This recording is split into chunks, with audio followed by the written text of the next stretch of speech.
महान लोग। अरे हिंदी इतिहास में भी ऐसा ही था। आज मुझे सर ने दिखाया, बोले किला दिखता है यहाँ से ग्वालियर का। मैंने कहा जैसा उनका इतिहास है ऐसे को तो नहीं देखो तो ठीक, उनका क्या किला देखना, जिन्होंने देश को 150 साल पीछे से आजादी दिलाई।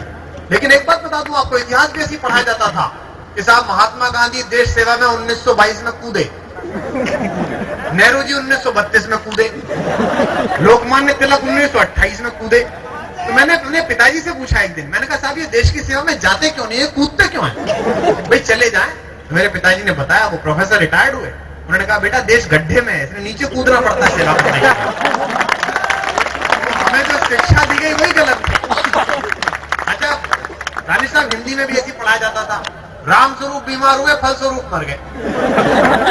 भाई बीमार राम स्वरूप हुए तो फलस्वरूप क्यों मर गए? और एक बड़ी भयानक चीज हमें पढ़ाई जाती थी बचपन से, वो तो बहुत ही खतरनाक थी, अंग्रेजी। वो बड़ा खतरनाक। वो टेंस क्या थे? वो तो टेंशन थे। मैं तो बिल्कुल, उसमें क्या होता था, राम गया और राम गया है, इसके दो अलग वाक्य बनते थे।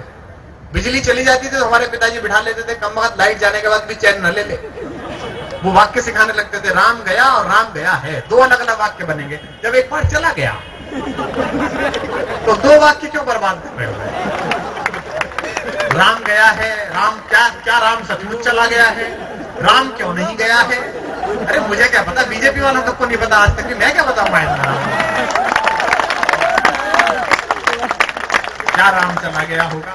अच्छा मैं तो अंग्रेजी के नाम पे बड़ा तनाव में रहता था। देखो एक बात बता दूं आपको, राजस्थान, मध्य प्रदेश, ये सब प्रदेश हुए हैं जिनको बड़ा भ्रम है कि इन्होंने बड़ी देशभक्ति की।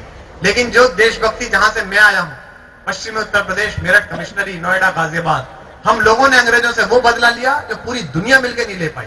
हमने अंग्रेजों को वो नुकसान पहुंचाया देशमुख साहब जो पूरी दुनिया के लोग नहीं पहुंचा पाए। अंग्रेजों ने 150 साल हमारी मातृभाषा हिंदी को खराब बोल के जो हिंदी का अपमान किया, मेरठ के चौधरी लोग पिछले 60 साल से अंग्रेजी के साथ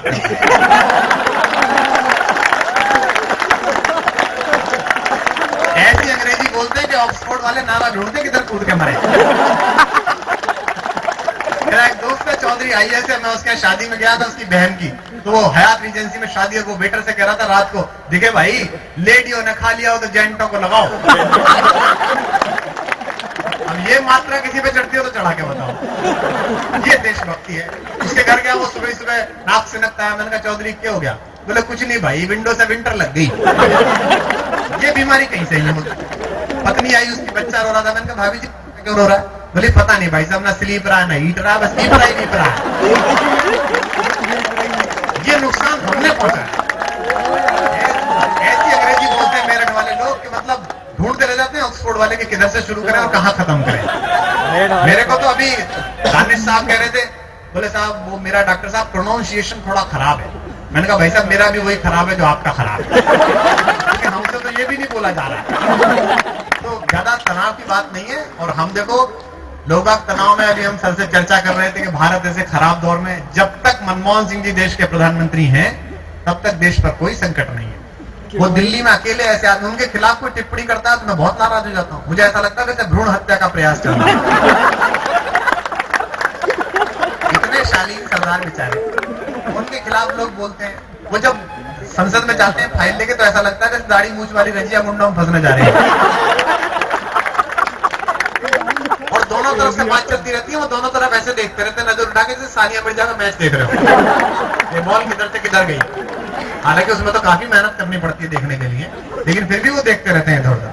तो जब तक वो हैं, और एक ऐसी टिप्पणी बताऊंगा जो आप हंसते रहेंगे बहुत दिन तक। इतना ताकतवर प्रधानमंत्री दुनिया के किसी मुल्क के पास नहीं है जो मनमोहन सिंह जी है। उनकी ताकत का नमूना देखना आप। 26 तारीख को 10 आतंकवादी पाकिस्तान ने बंबई भेजे, वो 27 को ढंग से मरे नहीं थे कि शाम को पाकिस्तान से बोले कि 20 और दे दो। लेकिन पाकिस्तान भी महान पड़ोसी था, उसने कहा देंगे नहीं भेजेंगे। जिस दिन न्यूक्लियर डील पे साइन करने के लिए अमेरिका गए थे, जॉर्ज बुश से जिस दिन हाथ मिलाया था, उस दिन अमेरिका के 13 बैंक दिवालिया हो गए थे। वो तो मैडम ने ये नहीं कहा था गले मिल लेना वरना अमेरिका सेल पे आ जाता। इसलिए चिंता करने की कोई जरूरत नहीं, जब तक अपना सरदार पहलवान है तब तक सब निगहबान है। आप चिंता मत करिए। मैं 4 पंक्तियां आपको और सुनाता हूं जिनकी वजह से इतनी लोकप्रियता पहुंची। बरखा दत्त कहती हैं कि चक दे इंडिया अगर देश के खेलों का नेशनल एंथम है तो कुमार की ये लाइन है, देश के रोमांटिक रोमांटिसिज्म का एंथम बन गई है। आप में से बहुत लड़कों ने अपने निजी प्रयोगों में इन लाइनों को इस्तेमाल किया है, मैं जानता हूं। आज इनको काफी निराशा होगी जब बच्चियों को पता चलेगा इस नालायक की नहीं थी। मैं पंक्तियां सुनाता हूं, सुनेगा, आप तक पहुंच जाए तो सूचित करिएगा। कि कोई दीवाना कहता है, कोई पागल समझता है। उसी तरह की बात जगह जैसे मिलती है हर बार। कि कोई, हाँ, इधर जो कुर्सी पर बैठे, मैं जानता हूं कुर्सी पर बैठने के बाद अकल थोड़ी कम हो जाती है, लेकिन कोई बात नहीं। कि कोई दीवाना कहता है, कोई पागल समझता है। अगली पंक्ति पहुंचे तो फिर आप हल्ला उठा दीजिएगा इस बार। कि कोई दीवाना कहता है, कोई पागल समझता है, मगर धरती की बेचैनी को बस बादल समझता है। मगर धरती की बेचैनी को बस बादल समझता है। मैं तुझसे दूर कैसा हूं, तू मुझसे दूर कैसी है। और इस बार हाथ खुले हर एक व्यक्ति के। मैं तुझसे दूर कैसा हूं, तू मुझसे दूर कैसी है। ये तेरा दिल समझता है या मेरा दिल समझता है। ये तेरा दिल समझता है या मेरा दिल। कई लोग तो मुंह मिला कई जगह से दाद दे रहे हैं। चार पंक्तियां आपको और सुनाता हूं। मैं पहले 14 फरवरी के समर्थन में नहीं था, लेकिन 2-1 साल से बड़ा समर्थन में आ गया। पिछली साल मैंने एक ऐसा दृश्य देखा 14 फरवरी को अपनी छत पर कि मुझे लगा यार विश्वव्यापी प्रकोप है इसका। मैं अपनी छत पर गया तो एक सफेद रंग की बड़ी क्यूट सी बिल्ली बैठी हुई थी, गले में लाल रंग का रिबन बांध के, और मुंडेर पर 2 चूहे उसके सामने डांस कर रहे थे कि बिल्लो रानी कहो तो अभी जान दे दो। तो मुझे लगा कि बात तो है यार, प्रेम अद्भुत चीज तो है इस मामले में। 4 पंक्तियां आपको सुनाता हूं जो आप तक पहुंचे, फिर उसी तरह जागृत होकर दाद दीजिए। जो इधर हमारे सीनियर प्रोफेसर्स बैठे हैं, आपकी भी मैं दाद चाहता हूं। ये लोग वर्तमान में सुन रहे हैं, आप फ्लैशबैक में सुनिए थोड़ी देर के लिए। मैं आपको बिल्कुल पूरा समझ में आऊंगा, क्योंकि प्रेम तो ऐसी दवा है जो एक्सपायरी डेट के बाद भी काम करती है।